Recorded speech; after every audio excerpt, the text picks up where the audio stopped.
Sa paglawak ng ministeryo ng God's Vineyard, tinuruan ng Diyos ang iglesia na mas maging handa sa mga bagay na kanya pang ipagagawa. Katulad ng naging karanasan ng 12 tiktik nang ipakita sa kanila ang lupang ipinangako. Nasaksihan ang lupaing napakainam at saganang-sagana sa lahat ng bagay.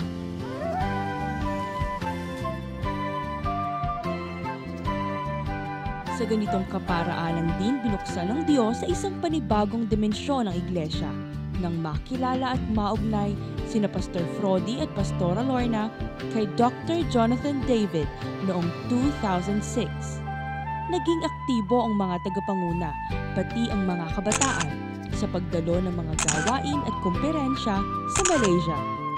At sa bawat pag-uwi, baon ang mga katotohanan at karanasang tinanggap mula sa Diyos. Dito natutunan ng iglesia na patuloy na maging sentro ang sumunod sa nais ng Diyos at hindi lamang masapatan sa kung ano ang narating ng iglesia. Nang magsimula ang bagong karanasang ito, nakita ng iglesia ng mas malawak ang salita ng Diyos. Kaya nagsimulang maka-breakthrough ang bawat isa dahil nalaman natin ang tunay na destiny na inihanda ng Diyos para sa atin. Kahit may mga suliranin na hinaharap, natutunan ng bawat isa na if you see the invisible, you can do the impossible.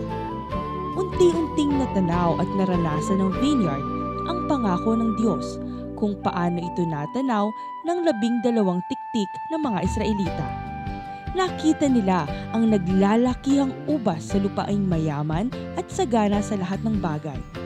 Sino ang makapagsasabi na ang maliit na bilang ng kapatiran noon nang magkaroon ng tamang koneksyon ay mas marami pang taong iuugnay ang Diyos sa atin? Nagkaroon ng paglago sa bilang at ipinanganak ang God's Vineyard San Jose noong 2008 na kasalukuyang pinangungunahan ni Brother Jesse Bagasin at ang God's Vineyard Norzagaray noong May 2012 sa pamumuno ni Pastora Ivy Pascual.